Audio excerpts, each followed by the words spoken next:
All right, there it is. Trips me up every time. Good evening. This is the February 1st meeting of the Economic Community Development Committee.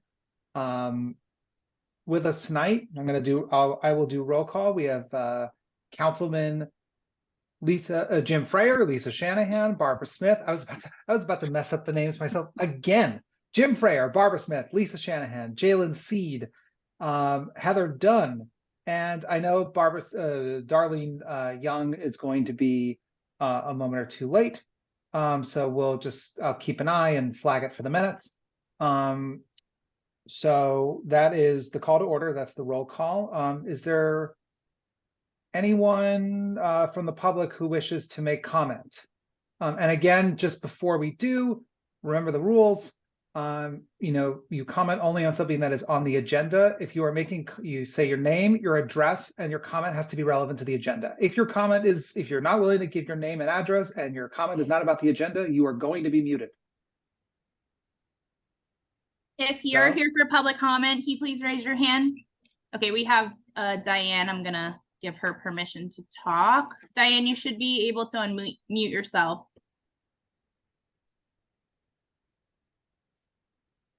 Good evening, everyone. Can you hear me? Yep. Diane CC, Olmsted Place.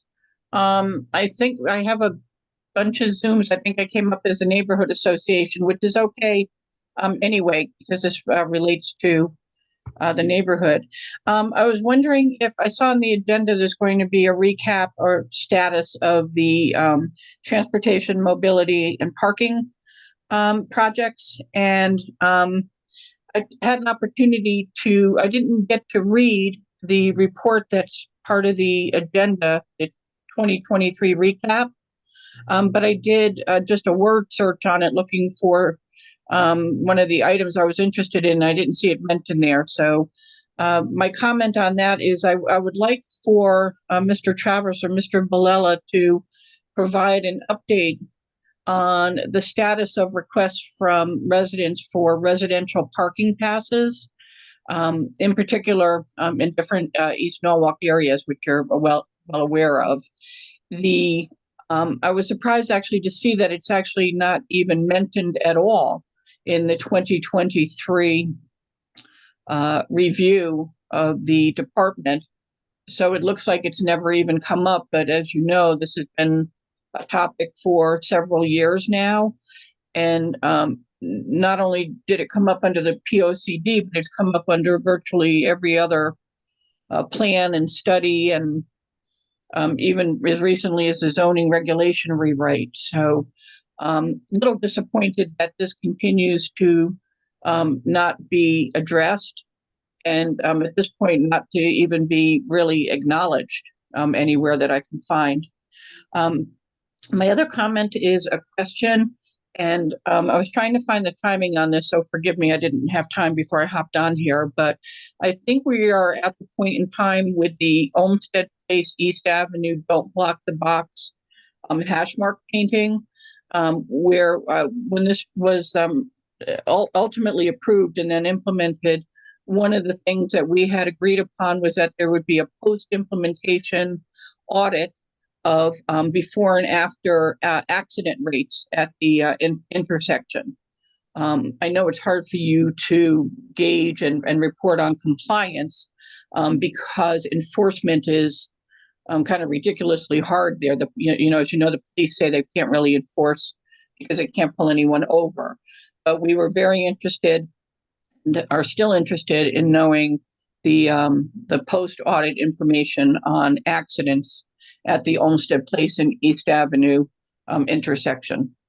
If that can be, and I'm certainly not asking for it for tonight, but as part of your project status, I think that that is either overdue or coming up to be done as a post audit. Thank you. Thanks, Diane. Anyone else? Public comment? Raise your hand. Going once? Going twice? Okay, I think we will close public comment. So as everyone saw from the agenda, oh, I'm sorry. I need the approval of the meetings from the January 4th, 2024 meetings. Heather Dunn made the motion first. Sorry, Lisa. Any amendments or corrections or anything like that? Seeing none, all in favor? Okay, minutes pass. All right, so as you can see, there are no action items in tonight's agenda. However, there is new business, particularly updates from TMP, as well as our consultants who are on for the Complete Streets project, as well as Darlene Young, hello, and building and code enforcement. I think Bill Ireland's going to join us at some point to give an update as well. I want to make a slight change just to get in and out. I wanted to give everyone a brief preview. The Community Development Block Grant Project is happening next month. I know Stephen Ivan from RDA is here and is going to give a very brief, just sort of preview of what to come. So, Stephen. Hi, everybody. So the presentations that have typically occurred are scheduled to happen again starting on the March 7th Economic and Community Development meeting. We will have a brief memo kind of summarizing the process that we are going to be emailing out to the committee members. It'll include the key dates, what happens during those key dates, as well as a summary of the broad categories of the applicants. And then from there, we will look to work with the Economic and Community Development Committee to receive funding recommendations for the subrecipients that have applied for funding. For any of the members who may be new to the committee or to the process, the Community Development Block Grant funds are entitlement funds provided by HUD that Norwalk gets every year. The redevelopment agency is responsible for managing some of those funds and developing a plan that's referred to as the annual action plan. That occurs each year. A piece of that is collecting this information and the recommendation on funding to develop planned activities that inevitably make their way into the action plan prior to its submission for HUD. I'm happy to answer any questions that the committee members may have regarding CDBG or the process or related to the subrecipients. And I'll turn it back over for questions. Anyone have any questions? I know this is something that happens every year. I asked Stephen to come on, and Stephen, thank you for doing so on short notice, just to give the new members, just an update and to just let you know what's to come. So more to come. You'll be getting the books probably in the next couple of weeks. I think Stephen available either virtually or hard copy, and I can't remember if it's a both or an either situation. It can be a both. The virtual copy will be sent to everybody. Typically in the previous cycles, we've put a request out for anybody who wants a physical copy, in which case we'll produce a binder and have it delivered or mailed. All right. Thank you, Stephen. Thank you. Okay. Cooking with gas. All right, Jim and Garrett. So, the floor is yours. I know you wanted to talk about Complete Streets first. I know on the agenda it says TMP updates 1, Complete Streets 2. We're going to flip that. So Jim and Garrett, floor is yours. Perfect. So good evening, council members. Garrett Bilella, Assistant Director for Transportation, Mobility, and Parking, joined by our Director, James Travers, and then also we have in attendance Greg Pacelli, who's our Transportation Planner and has been really instrumental and played a key role in developing this project. So I wanted to take a step back and just put into context Complete Streets, and I'll talk a little bit about what they are before we hand it over to our consultant. But in the simplest terms, it's really streets for everyone, and really streets about the people. So what we're going to talk about tonight is an approach to planning, design, building, operating, and maintaining streets and roadways that enable safe, convenient, comfortable access for all people of all ages, all abilities. That includes pedestrians, cyclists, transit riders, drivers, and any users of the many different micro-mobility devices that are out there tonight. But I also wanted to emphasize that Complete Streets, and you'll hear tonight, they're really so much more, and they're really a means to an end for us to achieve several of the ambitious goals we have, whether that's safety and reducing fatalities and serious injuries on our roads, whether it's achieving our environmental and sustainability goals that we set out, whether it's supporting economic development. And I think all of this in the end is going to result in a more livable city. So tonight we're going to provide you an update on Complete Streets. It was an ARPA-funded project, and we started this process approximately a year ago. So we're joined tonight by FHI, who's our lead consultant on the project and on this effort. And I think you're going to find that they've done a really incredible job working with the city and stakeholders to really draft an ordinance to come up with a framework for a policy and develop what we think is going to be an award-winning implementation and design guide. So this is going to be the year that we really present this package collectively to the council. So we really wanted to just take tonight as an opportunity to refamiliarize everyone with Complete Streets, to provide an update on the process, talk a little bit about what has been done today, where we stand, and all of the exciting events in store for this year. And I do apologize about my dog barking in the background, but I will hand it over to FHI and our Complete Streets team. Thanks, Garrett. I assume everybody can hear me and see the screen presentation. I had a momentary bout of panic when I signed on because I got a new laptop last week and it didn't have Zoom on it. So had to go through the install process, and but hopefully everything's working great. I'm really happy to be here. Again, my name is Mike Morehouse. My firm is FHI Studio, and Hannah Brockhouse is here supporting me on this. This is my favorite project. This is my favorite topic to talk about. I love transportation, and been working with Norwalk for many, many years now in various forms and for various companies. But I really think that you are poised to really do some tremendous things and you already are. And I think Complete Streets will continue to advance all the good work that's ongoing. The presentation tonight is relatively simple. We're going to do a quick little Complete Streets recap. I think, Garrett just gave you a really good definition, but I just want to make sure that we're setting the level on how we interpret Complete Streets. A little bit of Norwalk's vision and where you are and where you're headed, and then how we can continue to complete streets through the adoption of policy and design guidance. So this is, I think Garrett said streets for everyone, and the classic definition is streets that are safe, comfortable, convenient for people of all ages and abilities, and of course all modes. We do have to recognize, especially in diverse cities, that there are a lot of people who don't drive or choose not to drive. There are people with mobility impairments. There are people who just, for lifestyle reasons, decided that, walking, biking, taking transit is preferable to driving. And then, of course, there are people who just simply can't yet drive because they're too young. The streets really have to recognize that all these people and users exist. And the design has to be equitable to make sure that they're accommodated. And oftentimes they're not. Just a little bit of a history throwback. Streets originally for thousands of years have been all about people and about being complete. They were where business was conducted, where socialization happened. And this is Washington Street in the early 1900s. And there's trolley tracks down the center. There's some cars. It was early in the adoption of automobiles, horse-drawn carriages. But what's interesting is, sidewalks were wide. People could walk side by side, can pass each other. There was a slower pace to streets because vehicles didn't move very fast.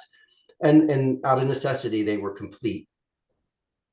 What happened to a lot of places around the country over time and through the 20th century is the streets became primarily optimized for automobile use, whether that's moving vehicles or parking them. Sidewalks oftentimes got narrower. Oftentimes those narrow sidewalks had obstructions. You no longer could walk side by side and pass people. Limited accommodation for other uses and other modes. Washington's street is a great street. Don't get me wrong. This is just an example of the differences that you've seen over 100 years of what we call progress. I like this because I think as drivers, and I'm guilty of this too, oftentimes we fail to recognize the perspective of people who don't drive. You know, and especially people with impairments, whether they be visual, auditory, or otherwise. Streets can sometimes be scary, treacherous places for certain people, especially if the accommodations don't adequately exist for them. And it stands to reason that, you know, places become places because of intentional design and intentional planning. Throughout the last 100 years or so, you know, the focus on throughput and mobility has led to traffic and the things that come along with traffic. But a real intentional approach to planning and design can create the kind of places where people come and enjoy. So that's what Complete Streets is all about. It's really understanding how to program the entire right of way, not just the throughway. We don't want to necessarily get rid of cars. They're here to stay. And but we want to make sure that we're understanding the full usage of everything. This includes what happens on your curbsides, which we call sometimes flex space. Curbs can be you know, loading and unloading zones. They could be for parked cars. They could also be bicycle lanes or transit priority lanes. More and more, we're seeing curbside space being used for temporary outdoor seating. And then, you know, the places where the curb goes to the building face are very important. That's your pedestrian zone. That's where, you know, we can see street trees and grass strips planted and amenity zones with benches and trash receptacles and lighting, making sure that that sidewalks have the right kind of width for the scale and the density of the uses on the side of the street. So this is all important to Complete Streets.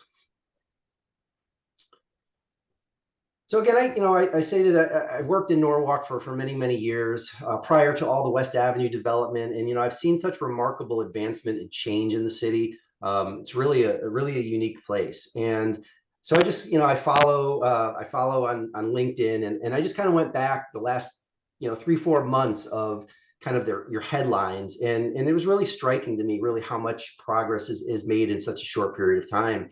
You know, I label this one sustainability and livability because these are all the posts really about, you know, LEED certification of neighborhoods and making sure that new residential units are sustainable, and, you know, fixing flooding issues at parks, getting grants to do that. Just managing the changes in, you know, climate change and sea level rise and all the associated, you know, problems that causes, making sure that Norwalk continues to be resilient and sustainable over time. And what I think is kind of one of the coolest things is just being recognized as one of the best small cities in America. You know, and that just really demonstrates that Norwalk is a place where people want to live, want to work, want to move to. You know, and I was at the NICE Festival a couple summers ago promoting the master plan, and you know, I talked to so many young people who were transplanted from the, you know, New York metro area, just saying that Norwalk kind of fits their lifestyle. It has everything they need, but it's a little bit more walkable. It's got the right density. It's got the high quality of life. So, you know, I think the city's really poised to continue to be a different, you know, a real different type of place amongst many Connecticut cities. Economic development is strong, as we know, whether it's new school development or the opening of new businesses or the redevelopment of blighted industrial sites. You know, there's a lot happening, and that just shows like the tremendous growth and commitment to making sure that Norwalk continues to be a, you know, a prosperous community. And then kind of what I'm most excited about is the real focus on people-centered transportation. And I think your planning, engineering, and construction departments are making great strides in advancing bicycle facilities and adding new sidewalks and ensuring that transit is prioritized, you know, fixing dangerous intersections. So, you know, this is what Complete Streets is really all about. It's all these things. It's safe, convenient, comfortable transportation that leads to economic development and sustainability over time. So this was established in your prior planning efforts, whether it was the Plan of Conservation Development several years ago. You know, this talks about the city being a city of transportation choice. It talks about connections, walking, biking, public transportation, safety, you know, all the things that are really important in a modern transportation system. And the master plan has taken that a step further and started to align this with broader goals. So it's just not about a state of good repair or levels of service and throughput anymore. It's about prioritizing safety is maybe the most important thing you can do. making sure that streets are equitable, resilient, that there are plenty of choices so that you don't have to drive if you don't need to. Because let's face it, cars will always be here. And if you provide the opportunity for, delay-free driving, that's all you're really going to have. So having choice is essential. Leveraging technology to make transport easier and more convenient, and of course, being sensitive to the changing environment. This is all what your Complete Streets can help achieve. So how do we do this for Norwalk? Our scope of work with the city really encompasses a number of areas. One is developing a policy. This really establishes why you do Complete Streets and sets that legal foundation for its adoption. A complementary design guide so that practitioners know what to build. And then what oftentimes is not really considered part of these things is an integration plan. Norwalk currently, it's a very big, complicated city, a lot of processes and departments and procedures. We're reviewing the spectrum of those processes as it relates to street design and maintenance and determining what can be modified to make sure that Complete Streets is on the forefront of everyone's mind and part of their daily workflow. And then, of course, engagement. We've been doing meetings like this throughout and other things that we'll share with you in a few moments. But engagement is extremely important. Keeping your public informed, getting their input on what their vision is, what they would like to see done, incorporating them into the process, and then leaving with a framework to continue to engage them long after we're done with this work. So just to talk about how the design works, I need to step back a little bit, and I know, forgive me, many of you probably know this, but streets currently are classified according to a functional classification system. This is what the federal government uses, the state, and most municipalities. And usually they're pretty much in alignment, but sometimes they differ a little bit. The purpose of this is really because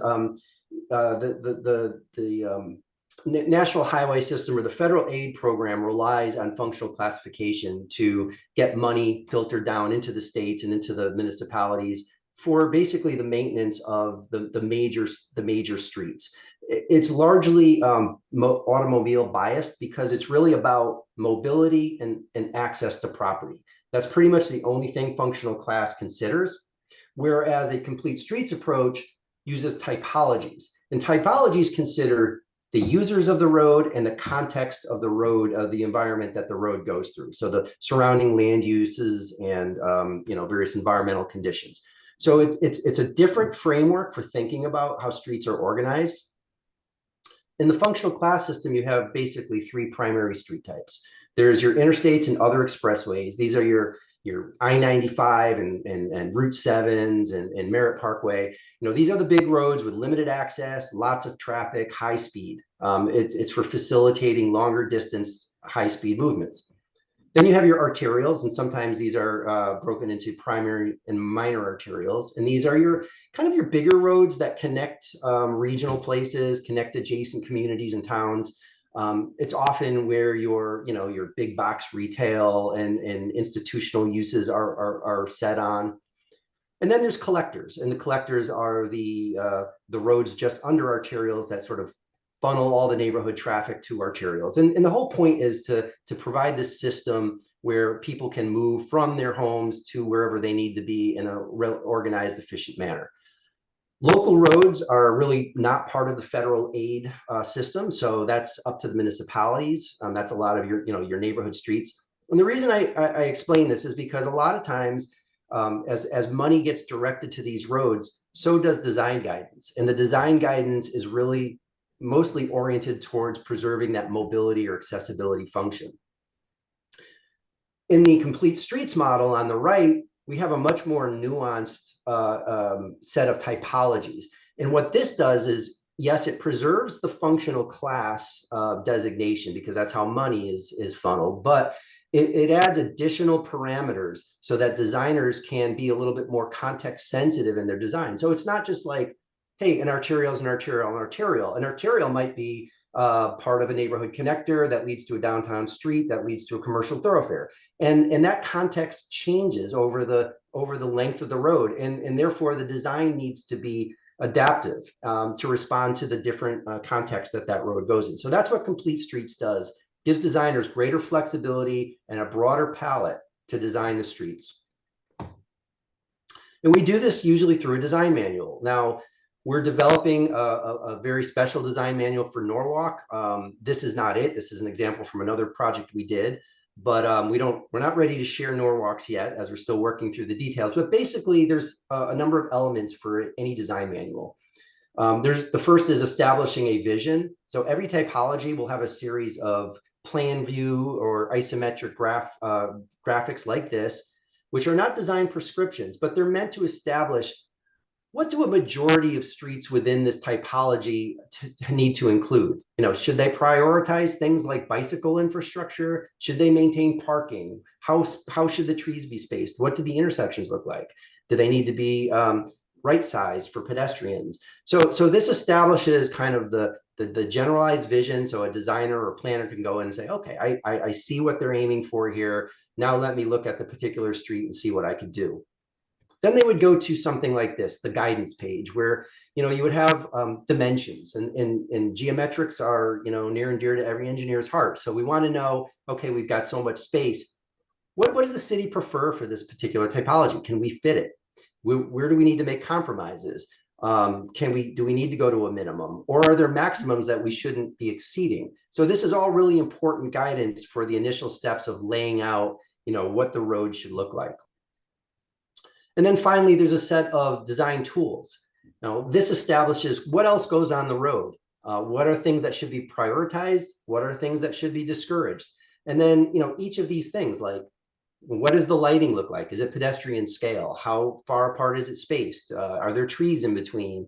Do we do traffic calming? There's a lot of different features for all of the various frontage, pedestrian, curbside zones, and throughway. And this is where a designer can then reference either other parts of the manual or external references to establish more guidelines on how to develop these things within the design of their particular street. So that's kind of the essential elements of the manual that we're developing. Let me just get to the policy, because I think it's important to establish all that upfront stuff so that we know, what kind of a policy do we develop for Norwalk. Basically, what a policy does is it makes complete streets a priority in your community. It institutionalizes complete streets across all your departments so that everybody understands that, again, part of what their job entails is making sure that complete streets is part of the workflow. It gives that guidance, through the design manual so that not only city staff, but your external organizations like developers and their consultants know exactly what the city's expectations are. And it creates this really clear accountability and public feedback. Accountability in the sense that oftentimes you have committees made up of public members that help with some of the decision making and provide important feedback for your departments to follow. Oftentimes there's a complete streets coordinator that makes sure that from project inception right through construction and maintenance, that complete streets is a priority. And then it oftentimes has new metrics to help achieve broader city goals. So again, I said a lot of times our metrics have been historically things like state of good repair and levels of service, mobility, throughput, that kind of stuff, delay. They tend to be weighted towards more auto-centric measures. If the city's serious about moving to non-auto modes, to making a better transit system, you have to have metrics that measure those things, because ultimately, you build what you measure. And then what's really most important about having a strong policy is that it ensures this lasting longevity over time and consistency. You want to make sure that, as administrations change, as departments turn over, that everybody is still working towards the same goal of achieving complete streets, because complete streets doesn't happen over a year or two. It starts with small steps. It's incremental. It aligns with repaving schedules and normal maintenance of your streets, but it's an iterative process. And every time you go through a new construction cycle, you add something to it. You build out the network more. And so you can see that streets will get better and better over years and decades. So policies can be handled in a number of different ways. Some examples that I have, an executive order, you don't see this too often, but this is really where, your chief elected official, basically as part of their their platform or priority set says, hey, all the departments, this is what I want to do. This is important to me. Do it, right? So example is the city of New Britain. You know, Mayor Erin Stewart was elected about 10 years ago. She was young. She was, very progressive, outspoken, and she made this part of her platform. And she said, DPW, this is what I want. And they started developing complete streets as part of their normal practices. And they hired a great DPW director who believed in it, and they started to see results. And the results generated more funding. That generated more projects, more success. And if you see New Britain now and you knew what it was 10, 15 years ago, it's kind of amazing what they've done to their downtown.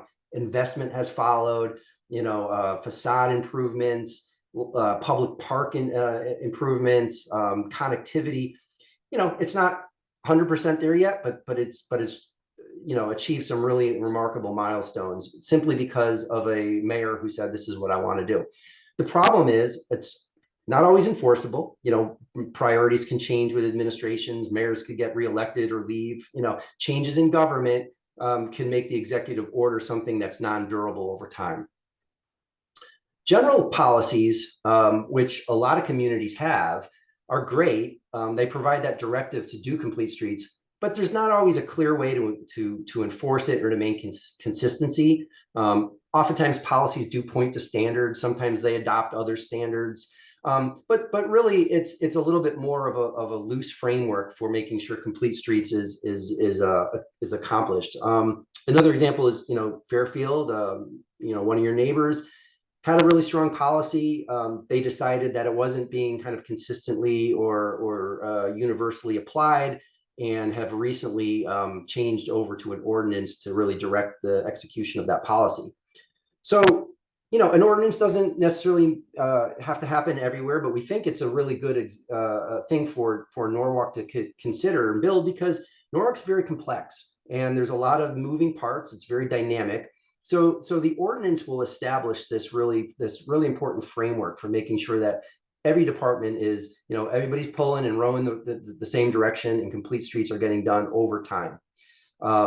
It's fast, it's flexible, it provides that consistency and durability. It has the standards that go with it, because if you're gonna dictate that this has to happen, you need to provide designers and practitioners with that guidance so they know how to do it. Clearly it's enforceable. And the nice thing is it often does have a really strong engagement framework, which I think is so important in cities looking to maintain transparency and a good rapport with their communities. We looked at a bunch of case studies and best practices. I'm not going to go through any of these individual, but what was sort of apparent through the review of these is that, if you go back 10 years or so, there were a lot of policies. Some of them had design manuals. I know when Jim and I were in New Haven, we did one for New Haven, and it was pretty rudimentary by today's standards. It had some design guidelines, it had some generalized approach, but it didn't have a lot of teeth. And that's what we see in a lot of these dating back to the 2010 period. But the last several years, what we've been seeing is a real move to making sure that committees were formed, that there's coordinators seeing through the accountability of complete streets. There's a much stronger reporting mechanism so that you're celebrating your successes and you're reporting back to the community where the money's being spent, how it's being done, what are the benefits, what are the the goals that are being achieved. And increasingly, we're starting to see more sort of emphasis on Vision Zero. There's a lot of federal money now tied to safe streets and Vision Zero plans. And so we're seeing this strong commitment from some communities to eliminate all fatalities and serious injuries by a certain time frame. We just helped West Hartford finish the first Vision Zero action plan in the state of Connecticut.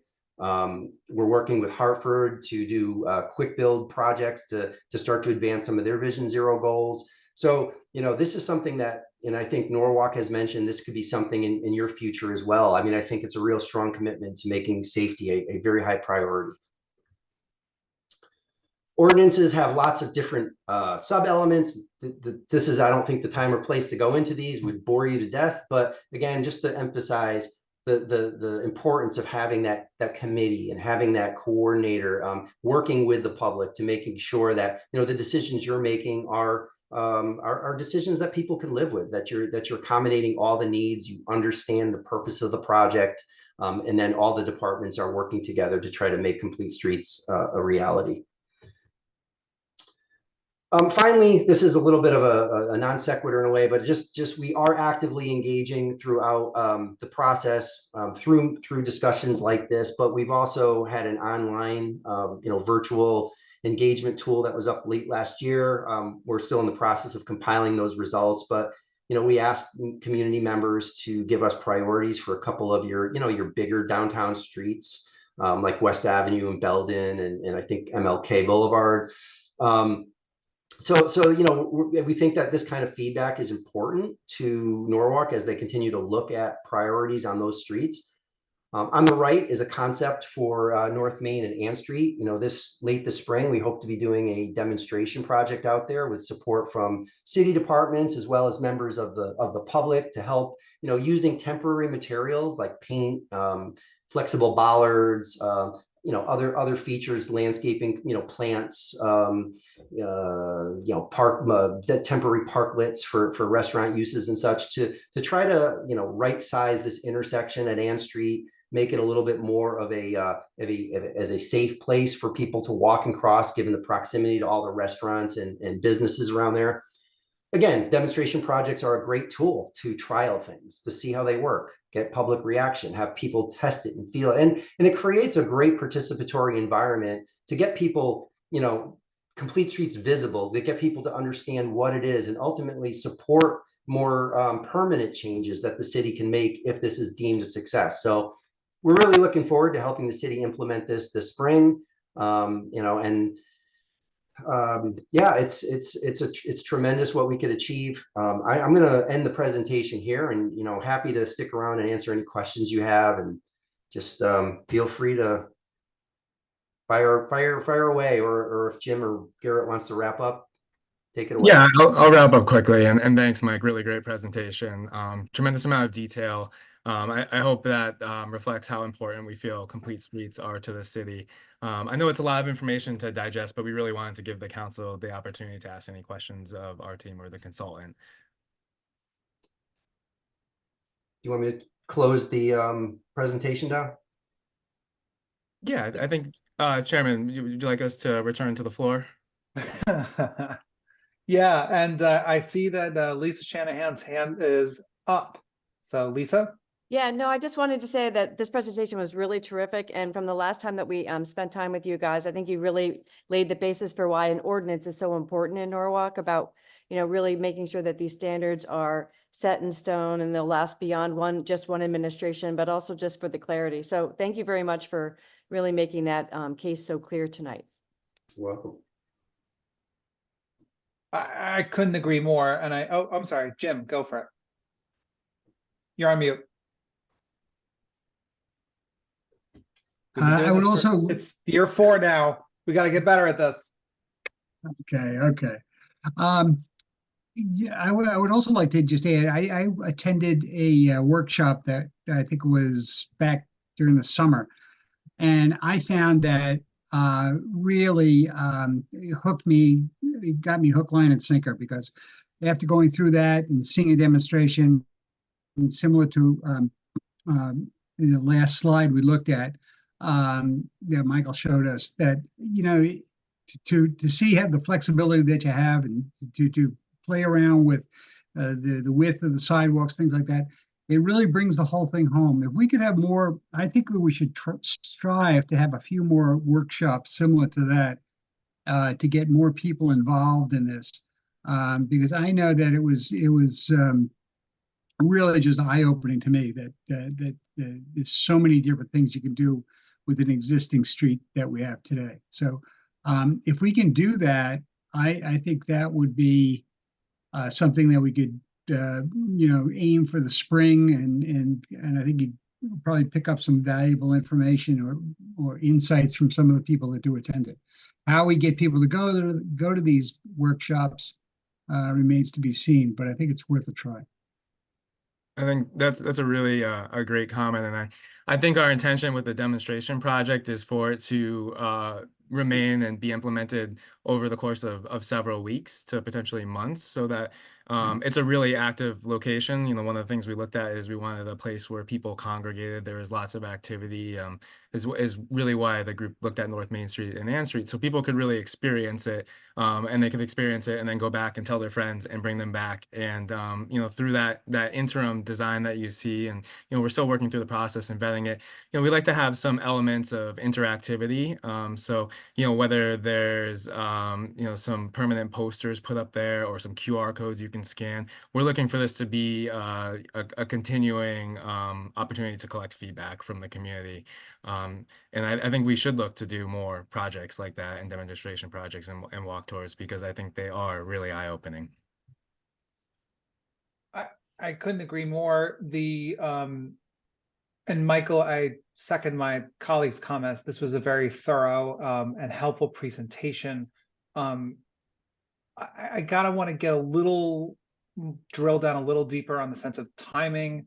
I know, because you said you're still working on the design guide. Obviously, one of the things you're suggesting, and I'm eyeing my colleague Lisa Shanahan, that, you know, getting an ordinance done, and I want to make sure that the timing and the structure of it reflects, you know, the timing of when the design guide's going to go, you know, and just, I think a little bit of an expected timeline here that's a little less theoretical would be kind of helpful.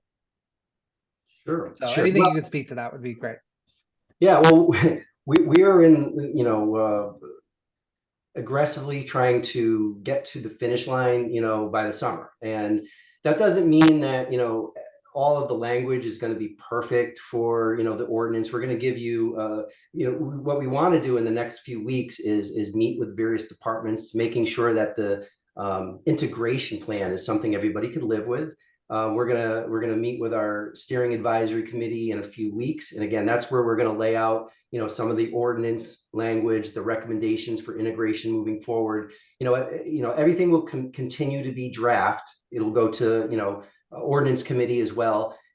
You know, you guys may need to sort of continue to massage it to make sure it's perfect for all your needs, but I think we're going to give you a pretty good starting point, you know, for you to work with. And then, you know, we're actively in development of the design manual. You know, we're hoping to wrap that up in the next couple of months. We've made significant progress, and TM&P has been excellent in the review of.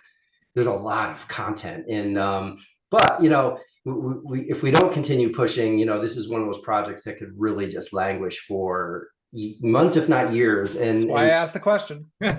So we want to do that, you know, and we want to time it so that, you know, towards, you know, the summer, we have a really solid draft set of materials for the city to review and collect feedback on. That times nicely with the final demonstration project, which is a kind of a good bookend to the end of the project. That'll last, you know, a number of weeks. And yeah, this will always be a living document in many ways, where you continue to, you know, have to make updates every few years, but you know, we want to get you guys a really strong draft, you know, in the next 3 to 4 months. Yeah, I think that's a very good benchmark, and it's a good way for us to sort of calendar, you know, how to oversee. Oversee isn't really the right word. I mean, just sort of keep tabs on how this is going. Mm-hmm. But then also, and I thought that graphic you had of the various Connecticut municipalities that have done this, and that there's sort of there's a range, and I realize that some of that has to do with timing, and some of that has to do with the size of the municipality. Any insights that you could provide on things cities have done recently, specifically, that you think would be comparable to Norwalk? You know, and I sort of open this up to anybody. I mean, whether it's Mike or Greg or Garrett, Jim, whomever, Hannah. You know, because I know one thing we're thinking about is, what are other cities doing that's working? Yours is going to be state of the art for Connecticut for sure, and That's what we want. As Jim likes to say, you know, this is going to be a national award winner. You know, you don't often see this level of resources going into something like this unless you're you know, a Hoboken or Jersey City or a really major dense metro area, right? Like what Norwalk's putting into this is really impressive, and it's going to really set you all apart from what a lot of other communities are doing. Now, there's good policies out there. There's good administrations that are driving change. But I think in terms of its comprehensiveness, I don't know if there's anything in Connecticut that's going to really rival this. I think this will be a benchmark. I don't know Okay. if you. I would echo what Mike says. You know, we're building upon best practices, and you know, we'll be sure to share that. We can share that list with you. You know, we're taking the best from all the municipalities you see, but I think we're at the end of the day creating something really uniquely Norwalk, and a really unique approach to getting this done successfully. Great. And to Councilman Freyer's point, I think that you said that, you know, sort of bringing it in around summer, and that way you can get some public feedback, and whether it's a workshop. And I know that's something that I'm sure there are members of the community who'd want to be involved in that. So I think that would be valuable. Yeah, and if I could just add to the uniqueness as well, you know, I mentioned some of those other goals. You know, we really want this to set us up for to explore Vision Zero policy, right? And this is that tool that will really get us there to achieve measurable results on our roads, you know, through reductions in crashes and less severe incidents. And I also think you know, what we're proposing is somewhat unique, but Norwalk has some pretty ambitious goals, whether it's related to sustainability or the environment, economic development, and, you know, livability, because clearly it's working. So I think that's what's going to make this one a little bit different. Great. Councilman Seed? Yeah, I had just a question of if or when, like, emergency services will come in for their feedback, like the police department, fire department, kind of get their impact on the needs that they have for the streets, especially with the city growing. Mike, maybe you could speak to some of the stakeholder meetings that we've had throughout the process. Yeah, actually, I'm going to ask Hannah and another member of our staff met with, you know, lots of different departments and groups within the city to talk about, you know, how they respond to various, you know, their contribution to street development and maintenance and enforcement. So, Hannah, do you know specifically what we've? Yeah. Okay. I can provide a highlight of that. So, you know, as Mike alluded to, it's really impressive how much resources Norwalk has devoted to the kind of backside of this that often doesn't get a lot of daylight, which is how this will ultimately impact a lot of other departments across the city, and kind of recognizing that fact. So as you know, a part of this project, we started with a series of stakeholder interviews with departments across the city. We met with EMS, we met with fire and police departments, but also departments like the community services, the Department of Health, to really understand what's going on and what those departments are, you know, hearing on a day-to-day basis, and how this project can interface with that. And then as a kind of a second step, we then had a series of kind of more detailed interviews with key departments, including finance, of course, like you know, many deep dives with the Department of Public Works, and other departments, you know, Parks and Recreation, to have more in the kind of weeds conversations around different processes, departmental processes about street rights of way. And, you know, as we kind of look this forward, that you know, review process and kind of integrating these departments is going to continue. You know, a great example of that is the engagement that we're going to be doing with those departments as we look to this demonstration project in the spring, making sure that, you know, this tactical, you know, short-term project gets a lot of attention from those departments, so that we can kind of test different concepts, and you know, make sure that everybody, all of the departments across the city are gaining this understanding of kind of what can work within the Complete Streets framework, and how that can benefit their department's goals. So one thing I just want to make clear, what this design manual intended to do is not be prescriptive. Design is still in the hands of the designers, and you know, when it comes to EMS access and things like that, right? that is all needs to be considered at the project level. Now, our preferred dimensions might be right for EMS, might be not right for EMS. Those are conversations that still happen at the design phase. So I just don't want there to be any confusion that, what we put in this document is, this is it. This is the way it's got to be done. We're not telling you how to design your streets. We're giving you a better set of tools to design them with some context sensitivity and various users in mind. This process is all about continuing ongoing engagement with everybody involved with programming the public right away.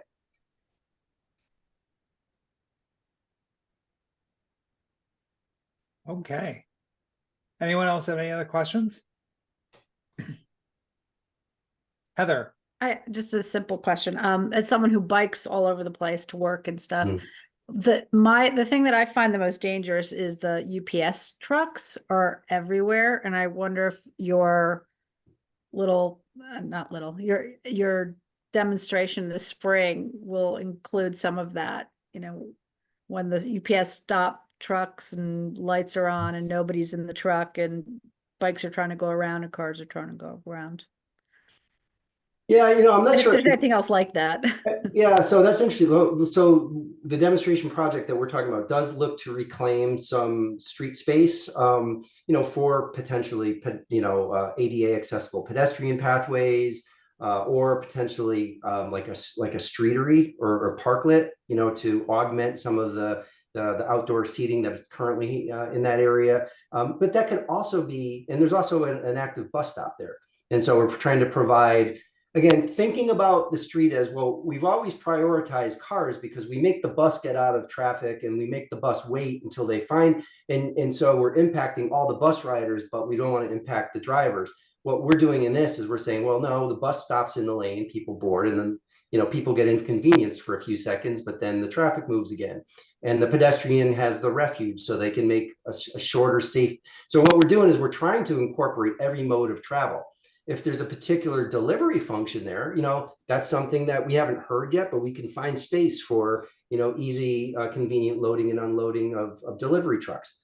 That could very realistically be part of the, that concept. If that's something they tend to just stop wherever they want. I ride a lot in New York City too. They tend to stop wherever they want. They have great new bike paths in New York. Yeah. Everywhere on the streets, but Yeah. there's always a vehicle, unloading when you're trying to get around them, and it's really dangerous. So. And to your point, I think like broader than the demonstration project itself, the guidance that we're creating is going to ensure that designers are thinking about those commercial and otherwise like loading zones and loading uses as a part of the street's use that should be considered. So it's really kind of reframing that conversation and ensuring that these conversations are being had at the design level for each street. I guess part of my thing was kind of a question that I guess is relatively new with, the COVID, post-COVID thing with all the deliveries going on. Are there other things? I know you've done projects 10 years ago. Have you seen other major changes other than, a lot more restaurants being further out onto the sidewalk and stuff? Are there other things that we may want to look to at the city that, impact us that we might not have before? I just think that the tools for designers have advanced so much, especially with regard to bicycle infrastructure. I think for a while everybody was like, oh, let's throw Shiro designations around, those little symbols on the road with the arrows, and that's good enough. And it isn't, especially not for an urban style bike network. If you want bikes and you want to prioritize bikes, you got to provide a good quality facility for them. And that requires not only good design, but it going to require enforcement. It's going to require rules for what you just said, delivery trucks, from the curbside management and how that's all handled. But I think that there's been much more experience across the country, and driven by European countries, at what works with regard to bicycle safety, and intersections are a big one. That's where majority of bike crashes happen. It's typically the most unsafe. It's curb cuts and it's intersections, and you know, we're going to provide much better clarity for like what happens when your bicycle facility interfaces with one of those sort of dangerous areas. You know, so I see that as a real opportunity, but Norwalk has got a lot of old streets with a lot of narrow right of way. There's always going to be the need to step back and say, you know, can we do this here? Should it be done here? Is there a better place for it? And that's what we're not here to tell you. We're here to give you the tools. It's the same thing with parking. You know, we don't want to tell you get rid of your parking and put a bike, and that's up to you how you want to prioritize your street. But we want to recognize in the topology that there's a need for probably multiple things. And then it ultimately is going to be a set of trade-offs and discussions with your community and your professionals to decide, you know, what the right approach to that particular street is. Yeah, I do want to echo something that Mike just said too. And I think the curbside has just changed over the years. And there's just so much more activity at it. So, you know, where it was just maybe traditionally only parking, now you have like loading and unloading, like you mentioned. You have Uber and Lyft and pickup and drop-offs. You have a desire for on-street dining in those spaces. So there's just so much more demand and activity. And I think one of the best things about the guide that we're designing is it's going to be context sensitive, it's going to be flexible, but it's really going to make everyone consider all of those different uses when we talk about our main streets, our downtown streets, our urban corridors. Jim? Hi, thanks. You know, and Councilperson Dunn, I just also want to say that, you know, like besides the issue of complete streets, we've also recently hired an assistant director of parking who really, you know, one of the things that we're looking at is how we better manage the curb, right? You know, Garrett and I, if there's a reason that we work together because we think alike, you know, and, you know, it is, you know, we have seen a dramatic change of how people use it. Uber and Lyft, Uber Eats picking up, you know, how we have to be creative on how we manage our curb. We're doing some pilots now for better clarification so a parker better understands what it is.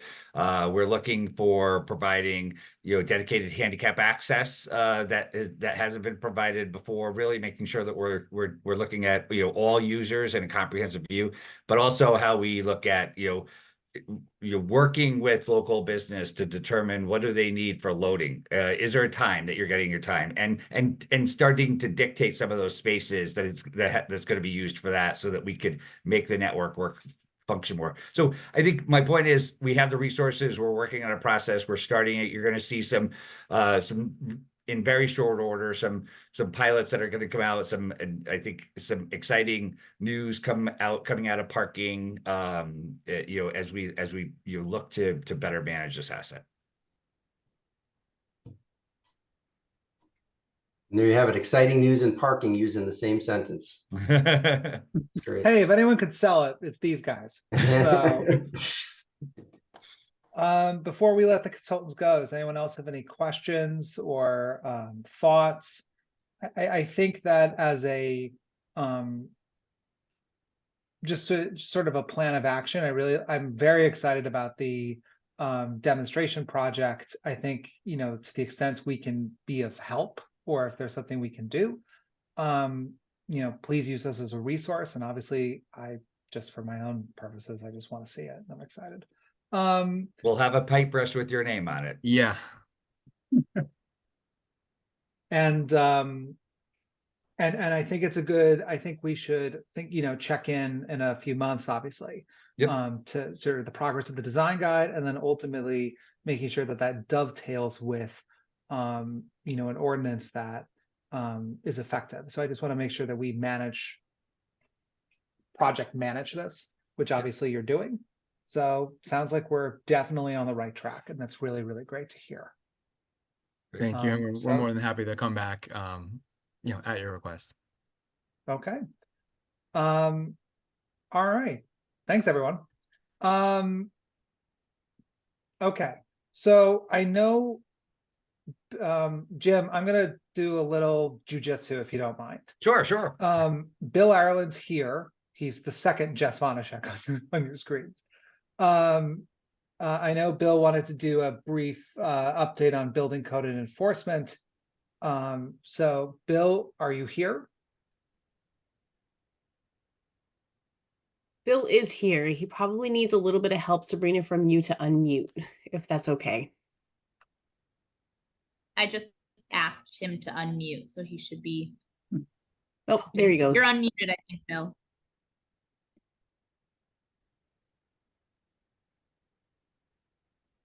Bill, can you hear us?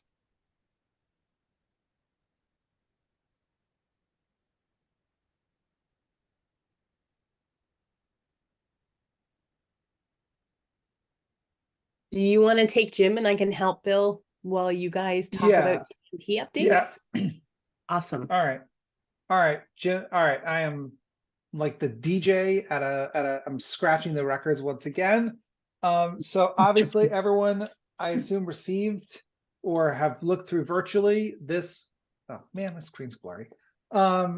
This wonderful annual report from TMP. And Jim Garrett, I figure, the floor once again is yours.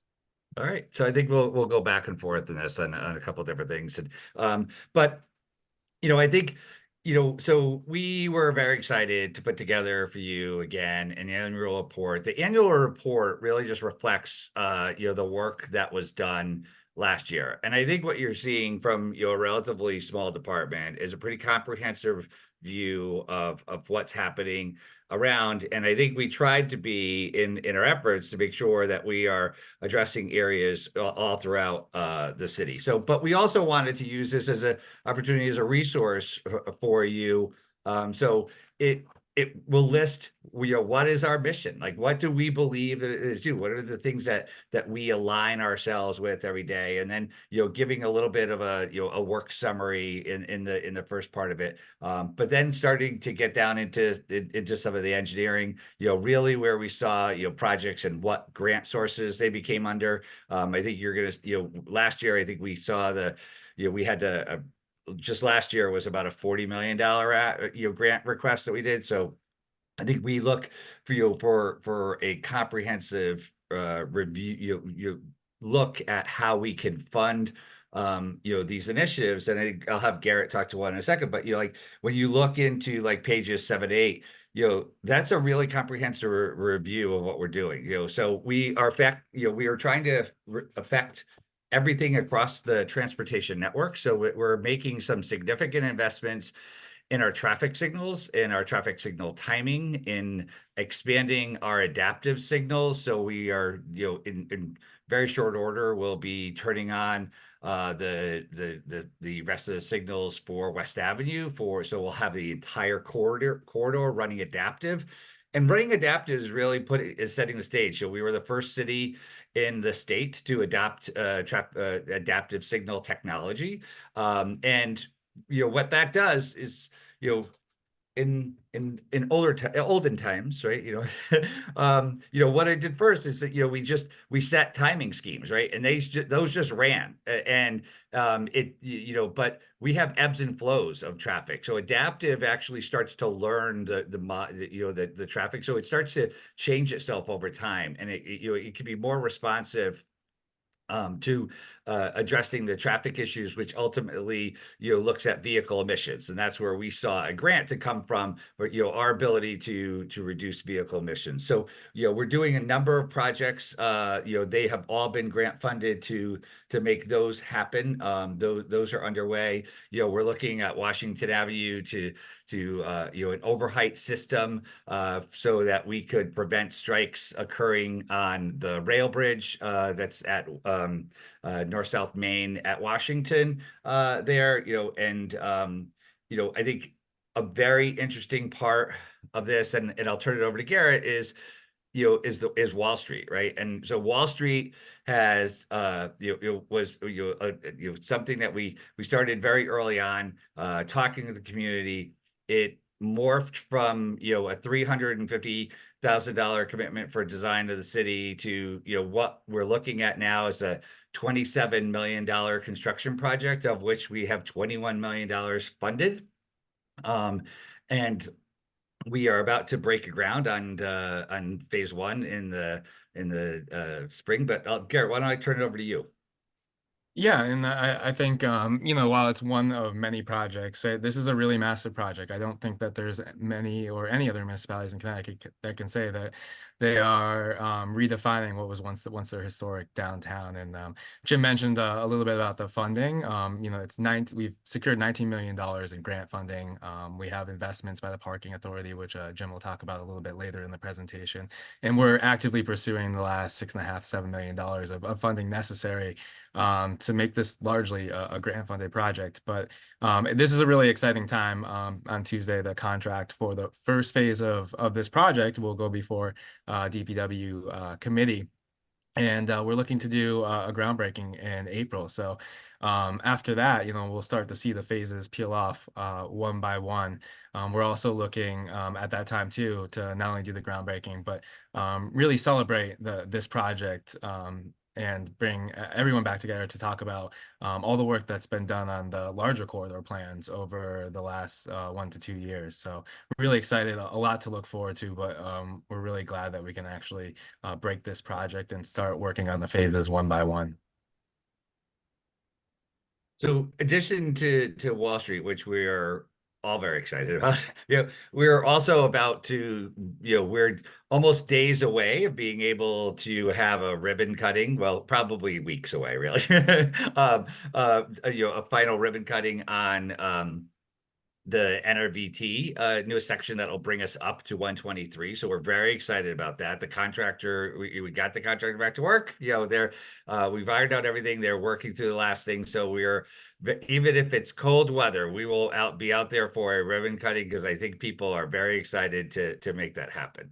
I think simultaneously, we also saw this year where we did a community connectivity grant project that created the longest marked bike route on state routes in the entire state of Connecticut. So we're excited about that. And then we additionally wrote another grant that was awarded. You may have seen that press announcement earlier. And that was the highest scoring application of all applications received under the Community Connectivity Grant Program. And that'll start to transform Hospital Hill. Greg Pacelli was working diligently on that and has secured the hospital for our community meeting. So we're going to have the community meeting, which is our real commitment to make sure the community meetings are taking place within the community that we're serving, right? And so we're going to be right there to do that. Greg secured the hospital today, so we'll be moving forward to that. We also, Lisa will know, when Garrett and I started the city, it was on a Tuesday because it was a holiday weekend. And so Tuesday we started. I think the greater part of the day was just trying to get our laptops. Wednesday, we got a phone call from 2 council people who introduced themselves. And Thursday, we were down walking their streets and them showing us a sidewalk that had been promised to the community for, nearly the past, 15 or so years. So we were able to move that forward. As we speak, the utility poles are being relocated so that to make way for the sidewalk. The sidewalk is done. We are waiting for our encroachment permit to work on the state road, and we'll be starting the drainage work, and those sidewalks will be in by the summer. So we're super excited to do that. And we're also working on the Hamilton Avenue staircase. We have the design done there, and we're working through that last part with DOT for their funding review. And we continue to work at sidewalks around the new Sonos school, and working through those designs. We met with Councilperson Young yesterday looking at a design, one design segment for one area. So we want to make sure that we have that comprehensive review. But there's many projects throughout it. I can go on forever and it'd probably take up all your time. But I think we saw a lot of interesting things happen. We saw Seaview Avenue plan starting to come to fruition. The designer is taking that. That's really our first approach at what I think to be the way that we need to start to approach the designs that happen, because typically a municipality will have designs on a shelf ready to go so that when a funder looks for a shovel-ready project, we can pull one of those off and we can take advantage of those grants. But we don't have those plans, right? We're, like Wall Street, we're building and trying to fund at the same time. We are designing and trying to fund at the same time, which is challenging, right? So we want to show that if we could have a plan, we can get it funded, right? And I think so I think it was really great. We had a number of community meetings. I think we have a lot of great feedback, and I think we made a lot of amendments to it. And so we will continue to work on that. And then as a funding source is identified, have a continued community meetings out. So, I think our commitment to sidewalks is pretty great. We finished Highland. We got a staircase in at Highland that was falling apart. So we don't leave any stone unturned, no pun intended for that stone staircase. But I think in addition to those projects, we continue to work with DPW. We have biweekly meetings. We are discussing our projects, their projects. We're making sure that every project is in with a complete streets lens, and that we are comprehensive in our review. That's the greatest opportunity for us to increase our network, our cycling network, our bikes. When we look at the paving program and those opportunities, and then I think our cycling network. Greg Pacelli also heads is our liaison to the Bike Walk Commission. So he works with the Bike Walk Commission as we try to advance some cycling infrastructure needs throughout the city, be it bike racks. We're adding artistic bike racks in combination with regular bike racks to increase a level of fun and levity with it. So you'll see like the train whistle in Whistleville, right? So that literally we put it in, walked across the street, and somebody was already locking their bike to it to go into a store. So I think we've proven that there's a continued need there. We also do work very closely with the Connecticut Department of Transportation. I talk to the head of traffic at least 3 to 4 times a week. Most of the time is in my commute home. But there's a lot of challenges, right? We have about 150 signals in the city. About 90 of them are managed by us, by the city. 60 are managed by the state. So they don't really ever talk. A state signal doesn't talk to a city signal. So they're 2 different networks. So there's always lots of challenges to do that. So we continue to work through them, the challenges there, and as well as other things. But they are a fantastic partner. We also work with the Walk Bridge team to make sure that we are looking at the management and protection of traffic through the construction of this, and that our people can safely navigate the streets, and understand where they need to be during those times. I think Garrett, why don't you kick in a little bit about what we do with like click and requests issues, and our planning and design review. Yeah, so I think we also get a very large volume of citizen service. I think we're at over 350 a year. So that's one to two per business day.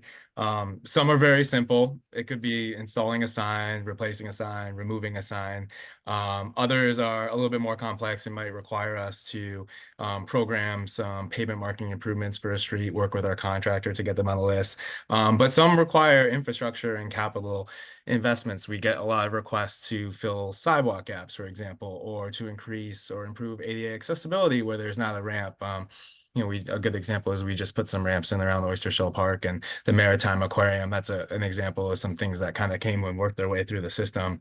But we also get a number of requests that require data collection, analysis, potentially modeling, and a lot of the times that those become smaller planning and design projects. So we're doing a number of smaller planning and design projects and improvements in almost every neighborhood of the city. We have an on-call contract with a contractor so we can quickly do those projects. And Greg has been really instrumental in making sure that we work through the list diligently. Some of the requests also come for that come in, you know, we tie and we batch into capital projects, and we grow the scope of those projects over time. So we spend a tremendous amount of time responding to citizen inquiries, collecting a lot of data. We have in-house staff that have the ability to collect speeds, volumes on all the streets in the city.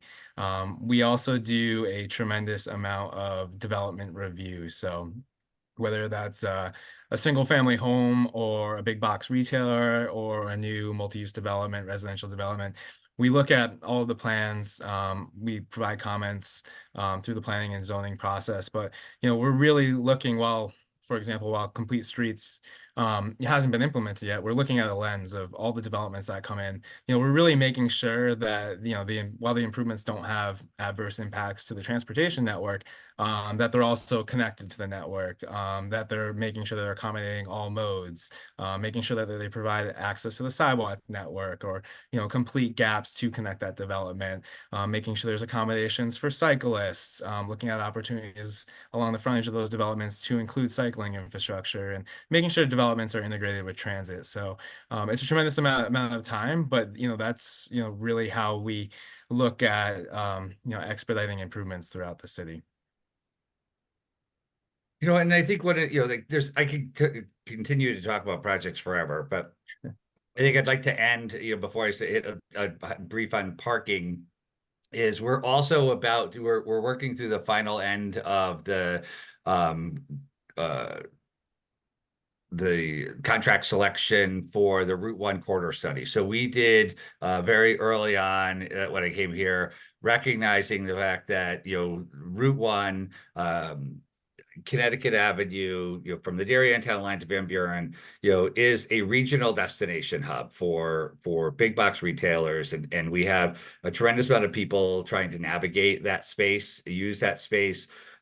We have, you know, extremely active bus stops, disconnected sidewalks for, you know, users to connect to additional stores. So we wrote a grant for a corridor study to be in partnership with WestCog and the Connecticut Department of Transportation, since this is a state road, and we're about to bring that to fruition. That'll actually happen this year with a number of community meetings. We'll have stakeholder meetings for like businesses that are there, but we really want to make sure that, you know, we're out in you know, needs of the community. We're partnering with the transit district. You know, we're looking at how they, you know, like we have very active bus stops there, but we have very limited shelters for people. And, you know, so you're carrying your groceries, maybe in a paper bag, and it's in the rain, you know, there's no bench, you know, that's just, I think, one aspect of it, but we're really excited to start to work together on a plan to start to address the deficiencies that is in, you know, not only an employment center in this area, but just something that's serving a regional need. And then, you know, lastly, I'll just touch on parking briefly. So Garrett talked about the 19 million in grants that we secured, but we also secured nearly 2 million in contributions from the parking authority to upgrade the facility at the Yankee Doodle Garage. We are we are having a meeting next week with the parking authority board to approve the contract for concrete work to begin. Once the concrete work begin, then the facade improvements will begin, and those are the facade improvements that the community voted on that they wanted to see. So I think they're very, you know, anxious to start to see some of that. So simultaneously, we'll have, you know, work being done on one part of Wall Street, but then up at the garage, so people will start to see activity happen. We won't be talking about doing Wall Street anymore. We're going to be starting to do Wall Street.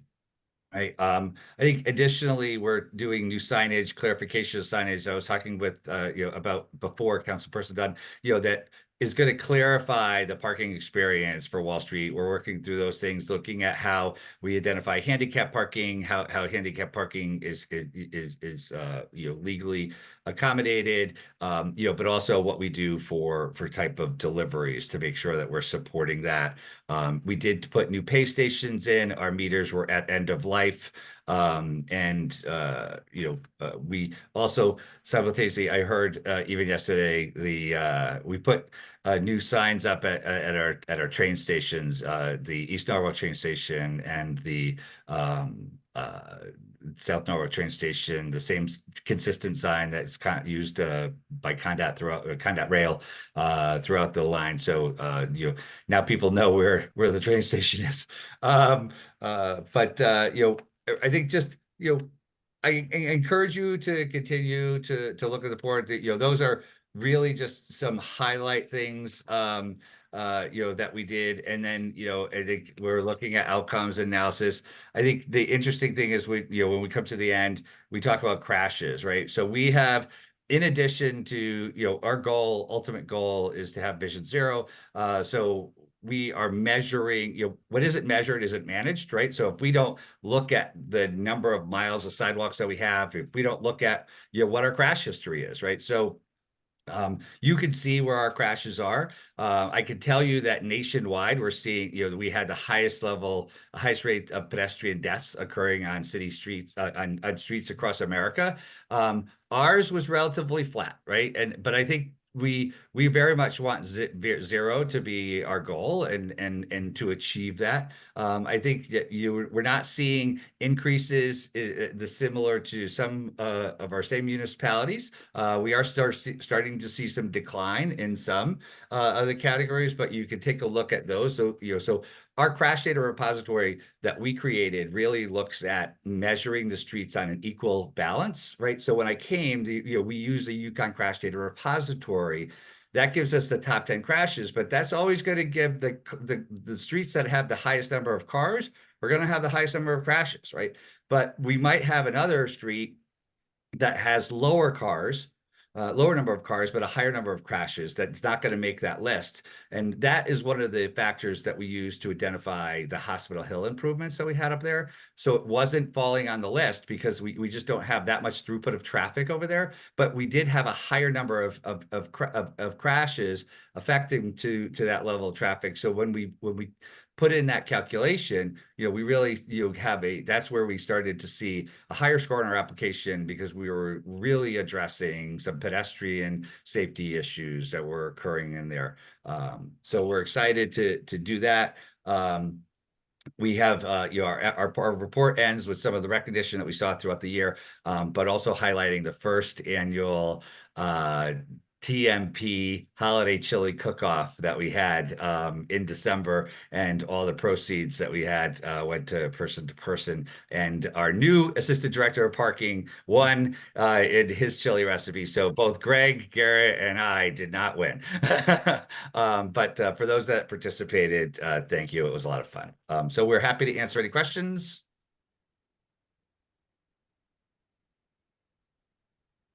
Councilmember Smith. I don't have a question. You've pretty much answered every question that I might have had, but I do want to take a moment to commend you, Jim, and your team for your expertise in grant writing. Just looking at them, all together here in your report, I mean, millions and millions and millions and millions of dollars coming into this city to do the work that has been needed for so long. So long. And, I just want to say that how much I appreciate you and your department, what you are bringing. I mean, this is the kind of work that will transform our city.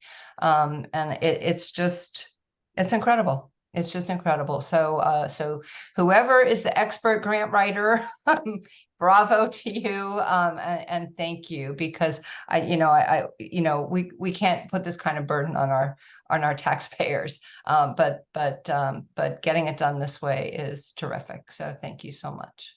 Well, thank you. And I think, the issue is that we're a team, right? And that's how it comes together. And I think that, that we are, and I think that we're a great team, but the reality is none of that work takes place if it doesn't come through your support. So we don't do anything that you guys don't support and bless. And hopefully what we've done in the past year and in the past 3 that we've been here is increase the level of communication, increase the partnership we have, and then put us all on on the same path. So thank you, Jim. Yeah, thanks very much, Jim. I think I echo what Barbara just went through. My only question is that as I looked through your year-end report, it was just absolutely phenomenal. And I started to add things up, and I realized I couldn't add that high. But it's is this an anomaly? Or, I mean, can you sustain this kind of grant acquisitions that you've gone through? I mean, I'm amazed that they're so diverse too. Every other grant I look at is some other different agency that I've never ever heard of in my life. You know, I do think that, there is an anomaly that occurs, this administration, has really put forth transportation dollars like no other administration has, right? And the opportunity for funding, exists greater now than it has ever. And we look at every opportunity to do that, right? I still think that, we're very actively looking at how we close the gap for Wall Street. We are 1000% committed to making that happen, right? But I think what we're going to start to do now is really look at putting those grants into use, right? So the money will be spent, the projects will be done. I told you we're a lot of what we did up here has been, we've done some things because people need to see things done, right? But we've also done a lot of the back planning. So the back planning is now going to work into, feet on the street, getting the projects done. So I think that's what we're going to see. That while simultaneously making sure that we're always looking for that opportunity to address those things in the future, such as, the Seaview Avenue, for example, those things. so is that a yes, that you still think that we're going to be able to continue this trend, or you're setting us up for we're going to be a lull here for next year? Well, I don't. Well, I mean, we'll be spending some of the money. I don't think we'll have a lull, right? I don't know that I don't know that we'll do $40 million this year. But because at some point in time we have to do the work, right? And I think this is the year that we're going to probably do more of the work. Okay. I have confidence that you'll go find the money if you need it. I will. We will. No stone unturned. Anyone else? Councilmember Dunn. Hi, I just had to circle back. Can you just talk to us a little bit about the residential parking pass issue, where that is? I know Diane Cece is worried about that. Well, so that one, so currently right now, by legislation, the parking authority only has the ability to manage metered or timed managed parking spaces. So we need to adopt a change to that allows the parking authority to do that. And I think we have a baseline for we've been working on a baseline for a recommendation, but we don't have a mechanism to be able to manage it, execute it, write citations. So that just needs to be changed. It's just, I think we continue to look at, what there are. Can you give us just kind of like your professional opinion? What would be like a roadmap for the residents or the, our community members that were interested in following that up? How could they do that? So I think, you mean what the program would look like once adopted type thing? I just didn't even know how they would really start. It's not really my area, so. No problem. But if they're very interested in that, how could they go about that? Would they go to you? Would it be an ordinance? I don't know what they would do. So the ordinance has to amend to allow the parking authority to have access to issue citations citywide, which it doesn't hold today, right? We continue to work with what a program would look like, but I think there have been a number of conversations of people saying, I want a residential parking program, but the reality is it has to follow criteria. Every municipality does it. It just doesn't just come because you want it to come. There has to be a proven need. There has to be proven that that there's typically what you have is a major traffic generator, right? That is creating that influx there, right? But it isn't one that is going to go after to go after a local business who has there, or we can't we have to look at how we have some people that don't have driveways. They have to have access to a street, right? So I think it's a very complicated issue, one that we would look at piece by piece, but also one that I think what we need to do is clearly define what those parameters are so that people can understand, do I qualify? Then fill the application. That application would, I believe, ultimately rely with us for that, but I think we need to continue to work with the council to look at the adoption of changes to the parking authorities' responsibilities to allow them to do that. Okay. Did I answer your question? Sort of. So I guess it's, you know, basically if the communities are really interested in doing that, to kind of come up with somewhat of a plan and present that as an ordinance or speak with you and.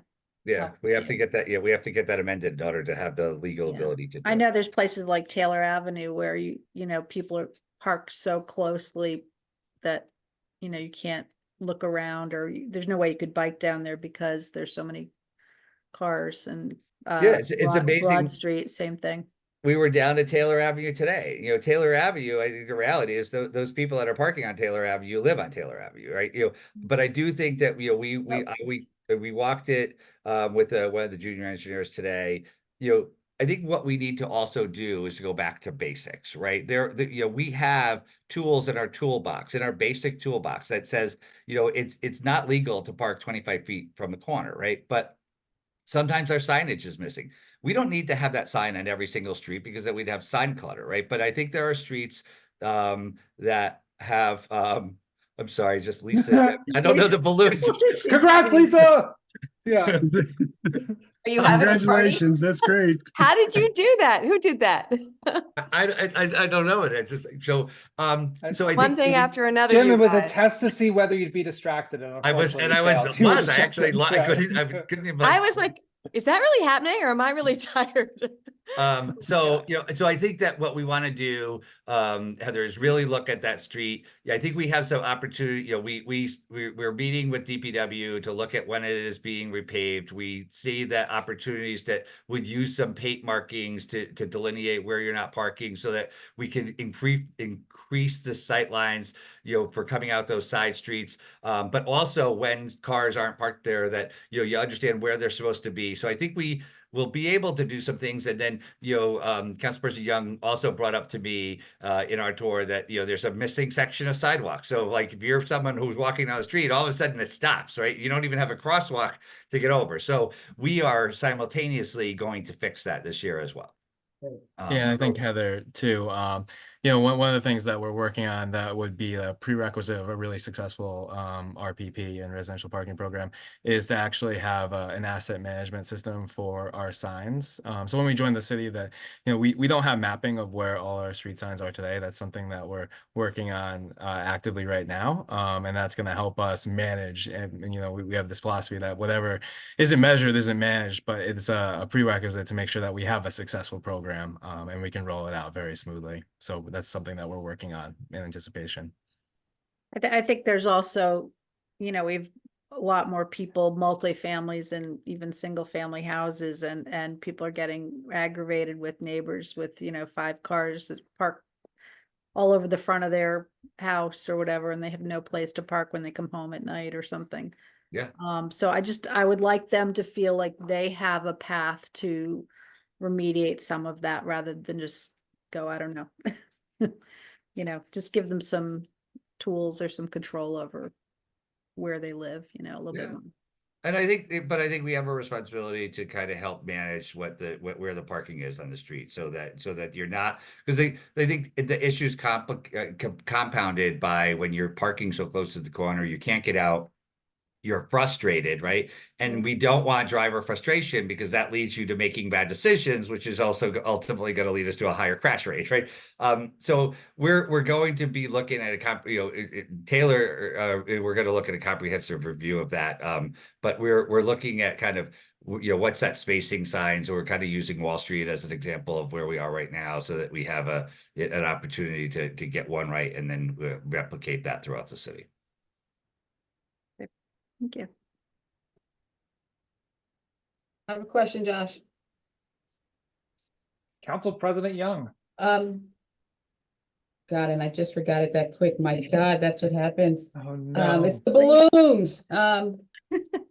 So since we're talking about parking, and I've said this all the time, we have an issue all over the city, but mainly, South Norwalk and the Taylor Avenue area, with commercial vehicles parking all over the place. Is that something that can be addressed through an ordinance or through what you're doing? How do we address that?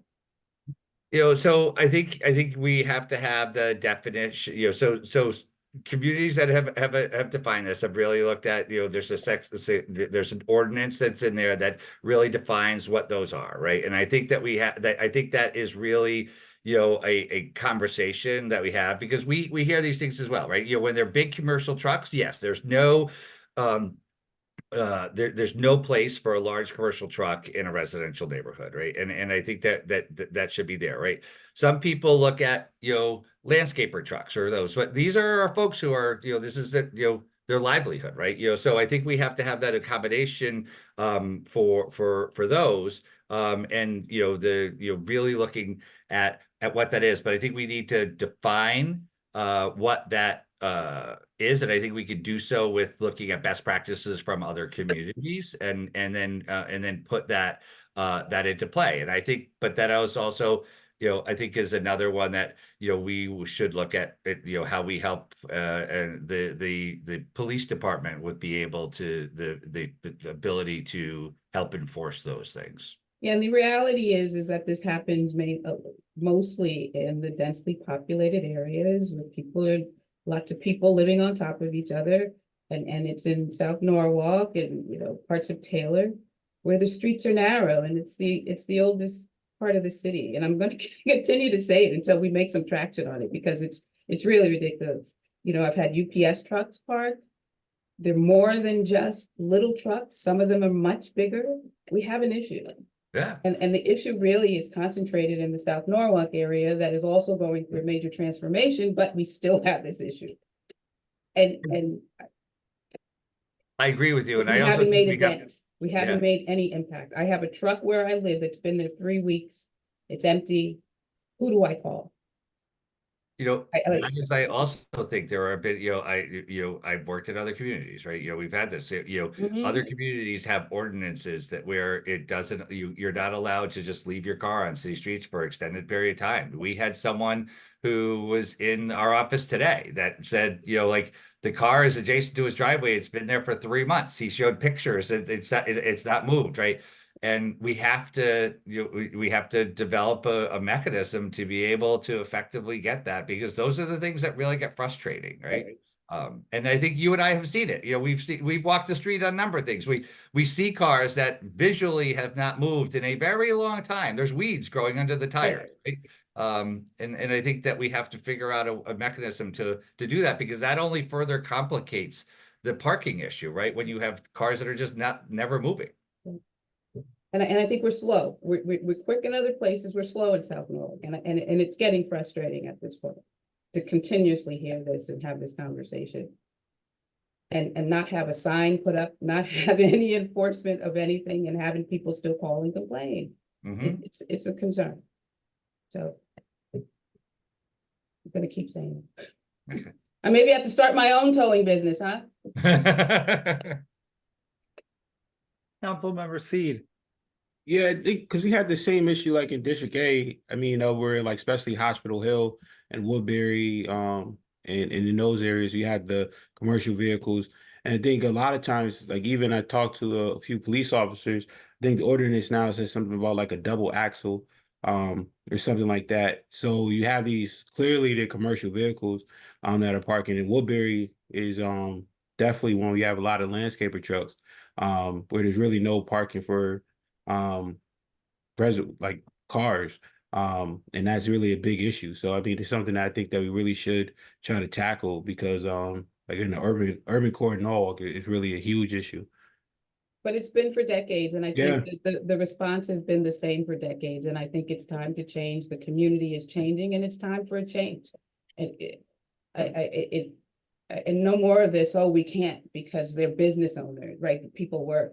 But what it is are the landscaper, the business owners that don't live in the community, but you're providing transportation for your workers to get back and forth to work. I get it, but you don't understand. They don't know or think it's a big enough deal because of the impact that it has on where people live. I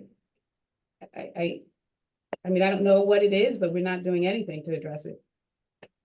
We're just not. Not in this area. I mean, you guys are doing a lot of work, you know, and all the work we're doing really is driven by the change that's coming. And so if the people that have lived in this community for decades, they want to be a part of that change and live in the community and experience the beautifulness that's coming, we got to get the cars out of the way. And what about folks parking on their front lawns? Is that legal? It's, you know, it goes to how the community looks and feels. It just, it's gotta be, so. Well, and I hope And Jim, you and I have talked, so I'm not like throwing stones because we have this conversation all the time, so. we have, but And you understand my pain. And frustration, so. I understand your pain. You know, we don't have the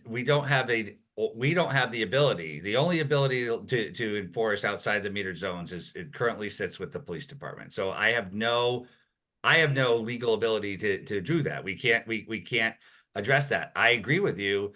We need to do it. I do think that the issue of like landscaping trucks is a complicated one, right? You know, like my dad was a landscaper. That was our only vehicle, right? So it was, you know, he had that truck. And that truck was what he used to work with, you know, but that truck was also the you know, how we got around, right? So it wasn't a luxury, it wasn't an extra vehicle, it was the only thing we have. And I think in many communities that's you know, we have those people. So I'm not saying, I think it's a challenge, a delicate issue to some degree, but I also think that we need to look, the ordinance does not give us the ability to do it.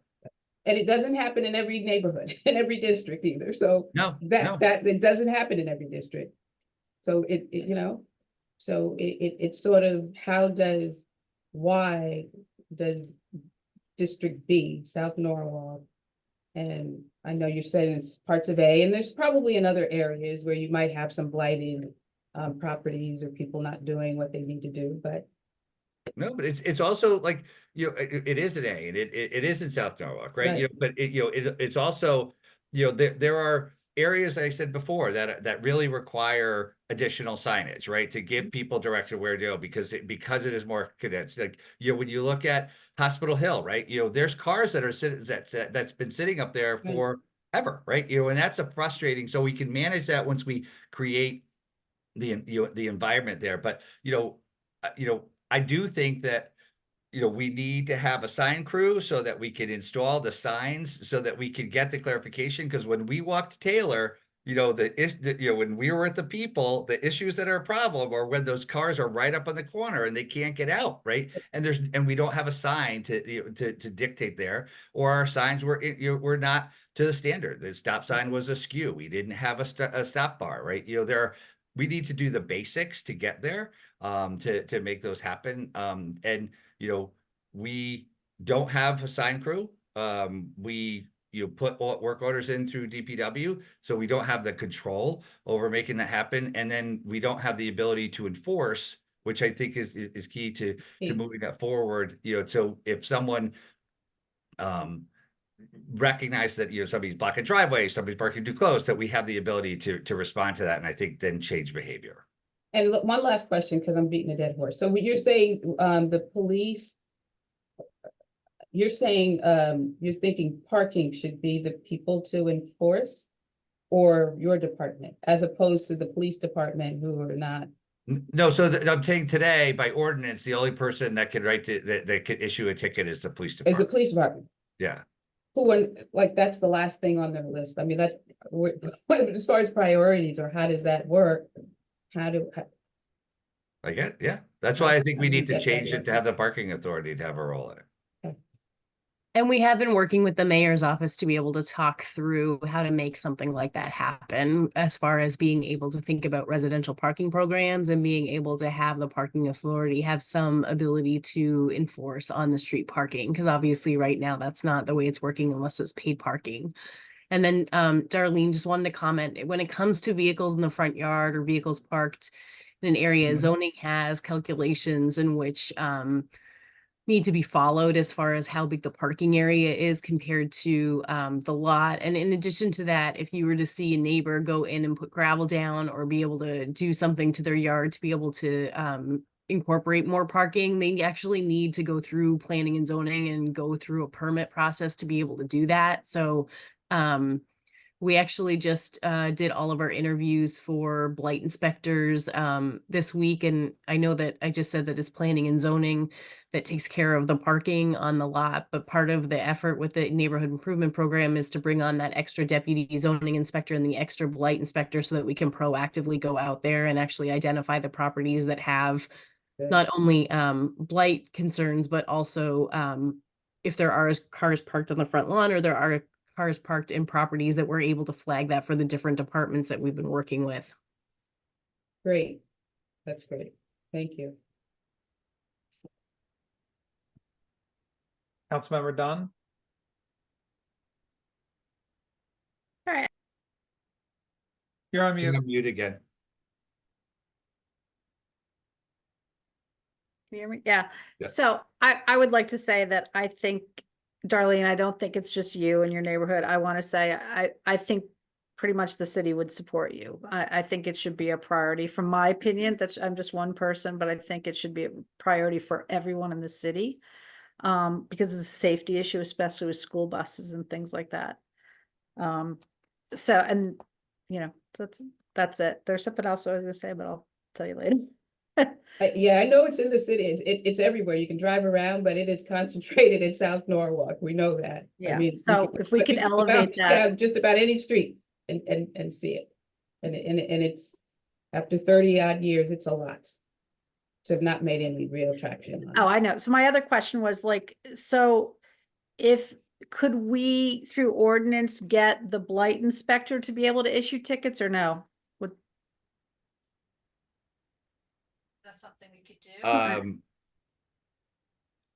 You have to be a constable, so the parking, the police department would create a constable. The constable has the ability to do the tickets, but yes, but I think Could our city constables do that? Yeah, that's what I was just gonna ask. Galen, what are you doing? Let me just, yeah, let me just weigh in for one sec. So there are constables that are blight inspectors, and we have the ability to do that. But I think that when it comes to a residential parking program, I think what makes the most sense is being able to talk with the mayor's office to be able to get the go-ahead to have different departments be able to enforce. But when we use the terminology of different departments enforcing, I think what we're talking about is that we will be putting out a new contract or a new RFP to be able to have parking management companies be able to respond to the city moving forward. And so right now the parking authority uses LAS as a parking management company and parking oversight company. And so right now they're looking at on-street parking that's pay parking, the lot parking, and the surface parking. And I think, you know, at one point in time, the city actually had a parking team on board where we actually had the parking enforcement team as staff, as city staff people. And there was a change that was made, and I don't know when, to be able to bring on Laz as the parking manager. And so, you know, I think the direction that we would go on from a residential parking program is that we would actually look to include in the new RFP that is to be issued that the parking manager, that the new parking agent would potentially act as a residential parking enforcement as well, right? Because we just don't have the bandwidth from a city standpoint, from a city staff standpoint, to be doing the residential parking program and implementing the residential parking program. I think that part of that would make sense through the managed parking contract, so that we are looking at parking as a universal and a holistic approach across the city. So just a little bit of just a few thoughts on how we might go about something like that. Thank you. All right. I don't need to say it, but I'll say it, which is that I echo, and I think a lot of really valid points and discussions brought up tonight. I also want to just emphasize just the real dedication of work that TMP does. And Greg, I know you've been on for like 2 hours. I don't know if there's anything you want to add or say, but I just want to make sure if there's something you do want to say it. But I just wanted to thank everyone for their work. You know, and obviously we've got a big year ahead of us between Complete Streets and all of the projects, you know, ahead here. But really, Jim, Garrett, you guys are really doing a fantastic job. So, and I know you're out late with us. So you're burning. It's not midnight oil, but it's close to 9. Sorry, Greg. No, my apologies. My audio kicked out real quick. No, I just want to say just real quick, you know, Jim and Garrett, obviously, since they arrived, you know, how much work we've done annually from year to year and, you know, exponentially, you know, growing each and every year. And you guys, not only, you don't need to hear from us, you know, we obviously help before.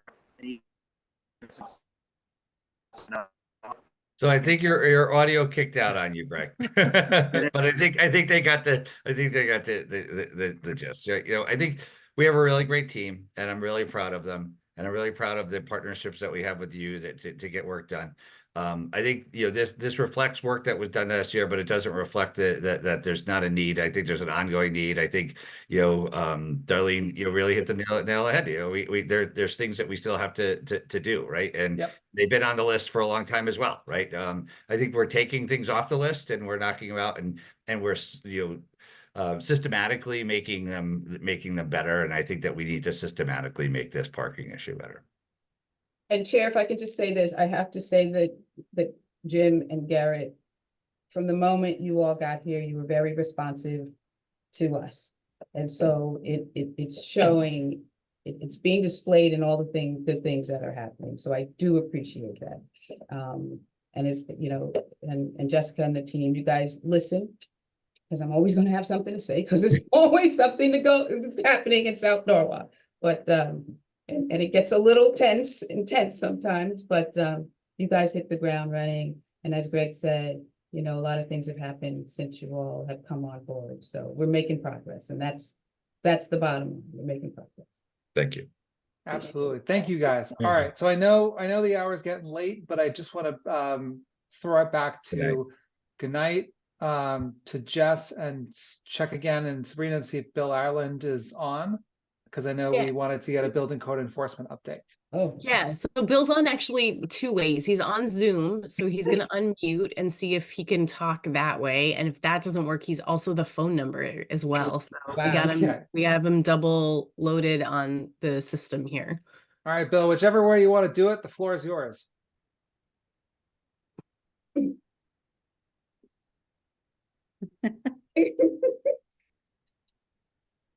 Bill, I'm going to get you tomorrow when I see you. Oh, there he is on the phone. Awesome. Hey, Bill. Hello, everybody. Hey, there you are. Thanks, everyone. Okay. I'm Bill Ireland, and I'm in charge of the Norwalk Building Department. I'm the Chief Building Inspector for the City of Norwalk. And our department is responsible for enforcing the current and past building codes, ensuring that we have code compliance for all construction projects. Now, this would not only encompass new projects, but also renovations, including electrical, plumbing, heating, installations, and major repairs. To date, this fiscal year, we have issued 2,735 permits. Our revenue so far for this period of time is $2,042,000. Our projected revenue for the year is $3,300,000. So we should go over that with a substantial number. Now, the current projects we have going are Pinnacle on West Avenue, which is a $140 million project. The West Cedar Street Oak Grove project, residential, which is a $32 million project. Wegmans on Connecticut Avenue is an $80 million project. 10 Monroe Street, the residential unit, is a $15 million project. The Matthew Mansion renovation is an $11 million project.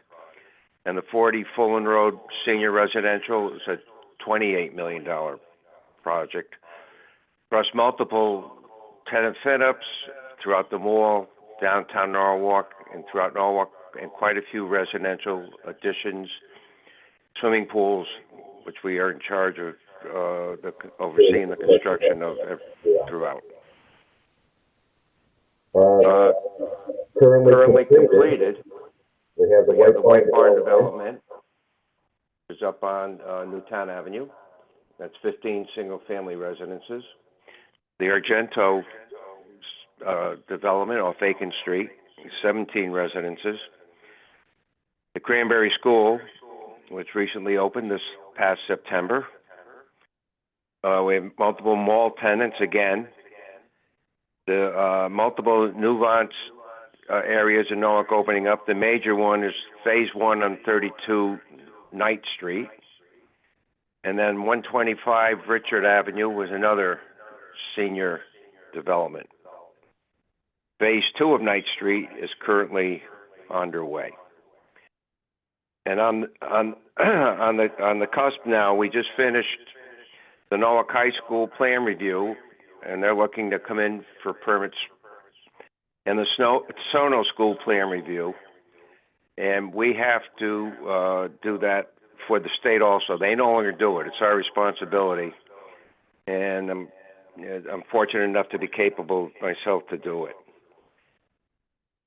Down on Isaac Street, 17 Isaac Street, we've reviewed a 50-unit with a parking garage, which would be part of the 61 Wall Street project.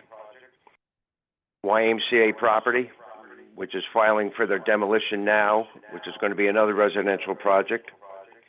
15 Chestnut Street, which is going to be another residential project. The Target, which is on Connecticut Avenue, and the Walmart, they're going to be starting very shortly. Besides the major work in Norwalk, we also have unsafe structures and a condemnation board, which I chair. Involving with that, we make recommendations to the owners or possible demolition ordered by us, and supported with the health department, the fire marshal, and zoning on these. I respond to fire calls any time of the day and night. I've done probably about 30 to 40 of them this past year, which includes accidents where cars hit buildings or, of course, fires, which we hate to see. Light is also part of our department, which has been mentioned. We assess the properties and follow the state statute to enforce this law, and we've collected over $500,000 in fine fees to help remedy these properties as we go along. I'm also the ADA officer for the city and the schools, and I review all new and existing buildings for that. I do have some goals. I'm not too good at this. I'm not as the last group that was here promoting this, but okay. I get a little shook up here, and I'm talking to a screen. There's a few things that we have started to and are trying to improve even more, such as streamline our permitting process. We have already done it with the trade permits and minor building permits. And we're hoping to be able to implement an online application system to improve for the applicants in the internal process of issuing a permit. I'm big on customer service. I mean, some people probably complain about me not being, but we try to get back to everybody. And I really take pride in providing what I consider a very good customer service to the builders, contractors, and the residences, as far as our inspections and how we get to them as quick as we can. And if you compare it to other towns, we're way above their response times. Code compliance is something that's dictated by the state, but the ordinances are also something that we are part of our enforcement with building code and regulations. We do not conduct regular inspections on properties. That falls in with the fire marshal. But what I do provide, once a month, and I think Jess I've been doing it now for 13 years, education classes, which we open up to designers, contractors, and the public. We hold it at the Norwalk Inn, and it's all they do is pay for their lunch. But the education is free, and it's all state approved before we give it. I'm pretty proud of that. And like I said, 13 years now, and it makes me feel good because we get more and more attending people. We're also part of the OSHA and safety standards in Norwalk, which we conduct, ensure safety for occupants in the structures, and hope to provide training as the fire marshal does for people in these buildings on how to egress properly in a safe method. Oh God. Again, I promote community engagement. We go out in the field, we talk to the people, and I like to continue professional development with training and as such. And I report annually to the mayor with our financial reports, demolition reports, and that's about it, code compliance, et cetera. But if you have any questions, go ahead and ask. Thank you, Bill. And I'll tell you, I met with Bill and his team earlier this week. If you haven't been in Bill's department before, it's really a sight to see. I mean, it's just big plans on plans on plans. They are one thing, Bill, I think you didn't mention, of course, there's a second blight inspector who came on, who's been working, I think, this past year. And I know I think there's an RFP going out for a deputy building inspector, I think going out, like next week. Yes. So there's a lot happening, and Bill and his team are provide immense value to the city. If you walk around his office, you can see all the properties that have been cited for blight and how they've been improved, and that is an absolute net value to the city. Does anyone have any questions for Bill?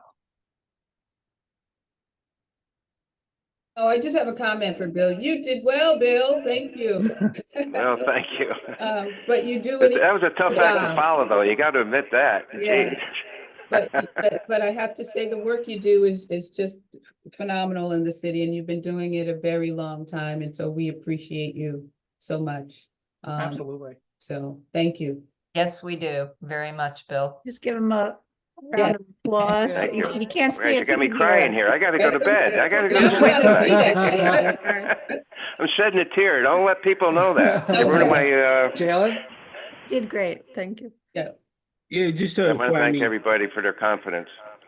Just like working in like the propane industry, the building department really has been responsive and has really been, like Mr. Ireland has said, pointed out, ahead of a lot of towns, and even during COVID, was really responsive and getting permits out in a timely manner. So really doing a lot of great work, and people always complain that they don't get it fast enough, but definitely a lot more timelier than surrounding towns and even bigger cities. Well, thank you. I appreciate it. And obviously, if anyone has questions that they didn't think of tonight, give Bill a call, shoot him an email. It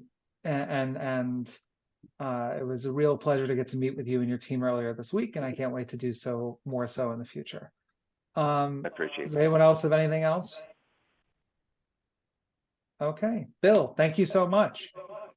Thank you. All right, I know it's been the hour is late. Before I entertain Heather's motion, which I'll give to you, don't worry. The next meeting is, as Steve had said at the very beginning, it's the CDBG meeting. It will be held virtually. Everyone should be getting their materials in around 2 weeks. I'll follow up and make sure that RDA gets it out in time so that everyone has adequate time to review the applications. And if anyone has any questions in the meantime, or reach out to me or Jess or Sabrina. But that's going to be our that's really going to be our next meeting. Barbara? We begin that at 6, right? Yeah, that should begin at 6 because that one takes a little longer. That's Generally, each of the presenters, and as I understand it, it's around 20 to 25 who I think have applied, but I know RDA hasn't done their first review to see if anyone just like doesn't meet any of like the basic submission guidelines. So I think they still have to do that review, but usually each applicant gets a few minutes to present. So yes, that meeting will probably be starting at 6, not 7. Okay, Heather. Yeah. All right, that's a motion to adjourn. All in favor? All right, good night. Thanks, Thank everybody. you. Thanks, Jess and Great Sabrina. meeting, Josh. Thank you. Thanks, everyone. Have a good night. Good night. Good night.